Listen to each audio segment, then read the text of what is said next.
धन धन सतगुरु तेरा ही आसरा।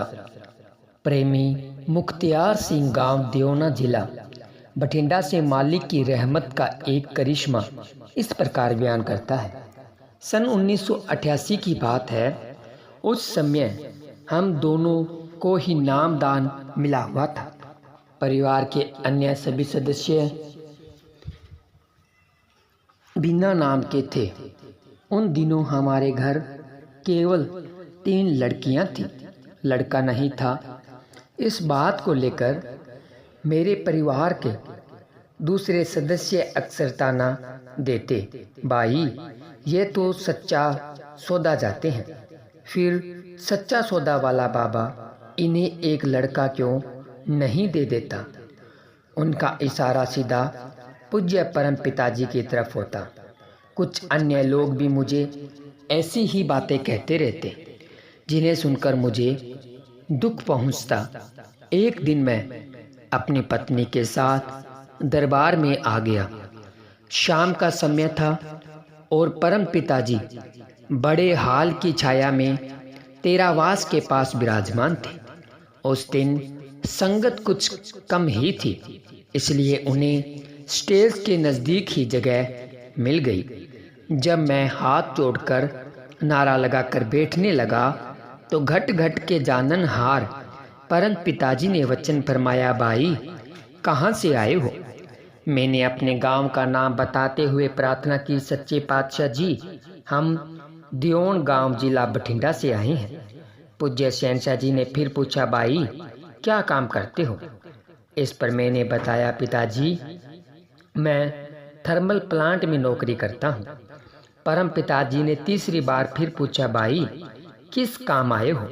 इस पर मैंने असल उद्देश्य को छुपाते हुए निवेदन किया, पिताजी हम आप जी के दर्शन करने आए हैं। सर्व सामर्थ्य सतगुरु दातार जी ने चौथी बार फिर प्रश्न किया, भाई तेरे साथ और कौन कौन है।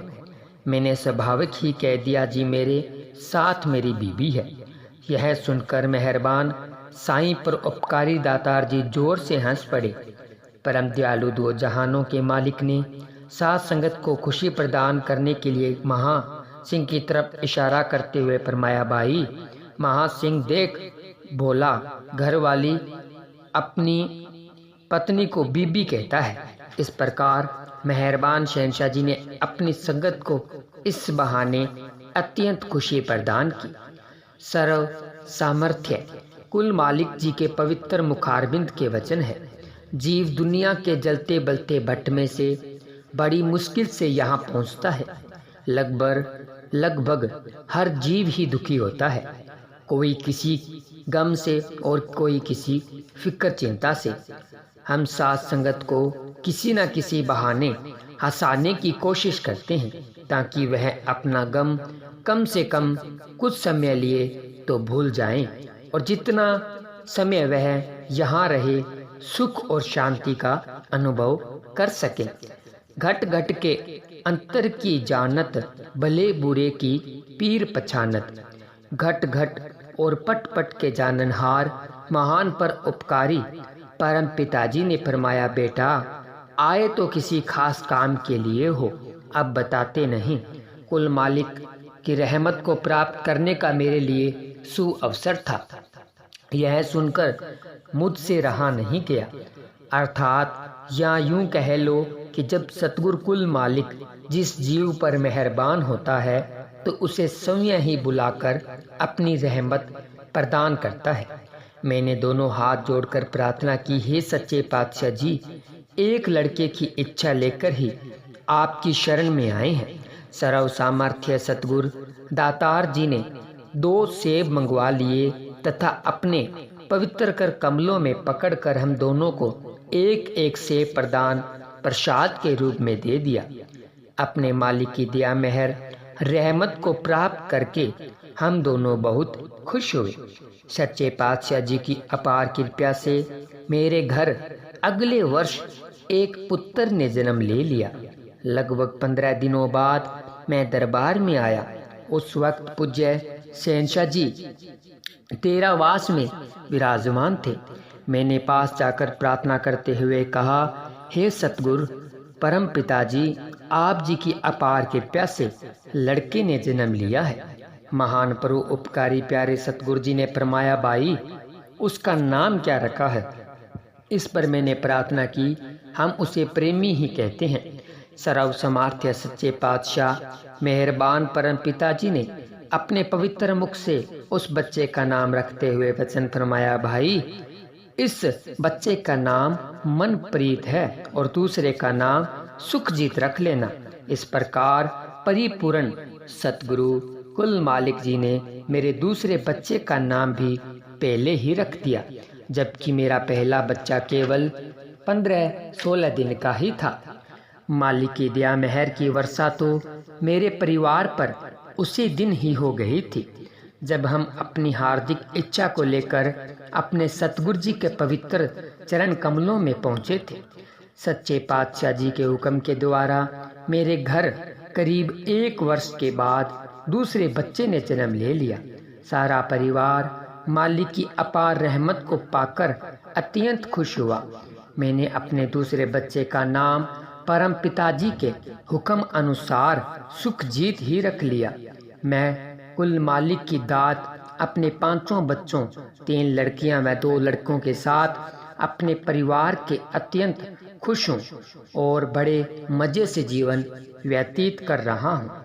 सर्व सामर्थ्य दातार जी की कृपया से वे लोग भी नाम दान प्राप्त करके प्रेमी बन गए, जो मुझे पहले सतगुरु परम पिताजी के नाम पर ताने दिया करते थे। मेहरबान परम पिताजी की रहमत का यह ठोस प्रत्यक्ष प्रमाण है। यहाँ पर शंकावादी को शंका की कोई गुंजाइश नहीं रहती। वास्तव में कुल मालिक के राज को समझना बहुत असंभव है। यह भारी अकल, इल्म अथवा ज्ञान, ध्यान वहाँ तक पहुँच ही नहीं सकते, क्योंकि जहाँ इनकी सीमा है, अर्थात जहाँ पर ये पहुँचकर खत्म हो जाते हैं, वहीं से परमार्थी विद्या अथवा सतगुरु की भक्ति का ज्ञान शुरू होता है। इसलिए आम बुद्धि वहाँ तक नहीं पहुँच सकती। इसलिए अधिकतर लोग परमार्थी ज्ञान अथवा सतगुरु कृपया या प्रभु परमात्मा की भक्ति से मुंह मोड़ लेते हैं। परंतु पिता शाह सतनाम सिंह जी महाराज स्पष्ट फरमाते हैं, भाई मालिक है, आप उसे देख सकते हैं, उससे बात कर सकते हैं, उससे मिल सकते हैं, परंतु उस क्रिया के लिए आप लोगों को उस तक पहुंचने वाले मार्ग पर चलना होगा और वह साधन अपनाना होगा जिससे उसकी प्राप्ति होती है।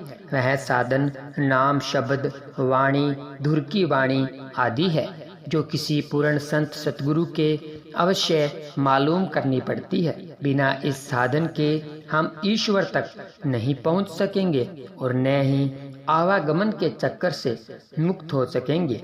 जब नामी खुद परमात्मा मिल जाता है तो वह अपने सेवक के खुद सारे काम कर देता है। जब तब जीव को किसी बात का फिक्र नहीं रहा जाता। जैसा कि मुझ पर मालिक की कृपा हुई, उसी प्रकार हर सच्चे प्रेमी के सिर पर हमेशा कुल मालिक प्रभु परमात्मा का हाथ रहता है। धन धन सतगुरु तेरा ही आसरा, धन धन सतगुरु तेरा ही आसरा। प्यारे सतगुरु जी की प्यारी साध संगत जी, आप सभी ने सुना रूहानियत से भरा हुआ करिश्मा। आप जी को ये रूहानी करिश्मा कैसा लगा हमें कमेंट करके ज़रूर बताएं। अगर अभी तक आपने हमारे YouTube चैनल को सब्सक्राइब नहीं किया तो चैनल को सब्सक्राइब करें, वीडियो को लाइक और शेयर जरूर करें जी। धन धन सतगुरु तेरा ही आसरा।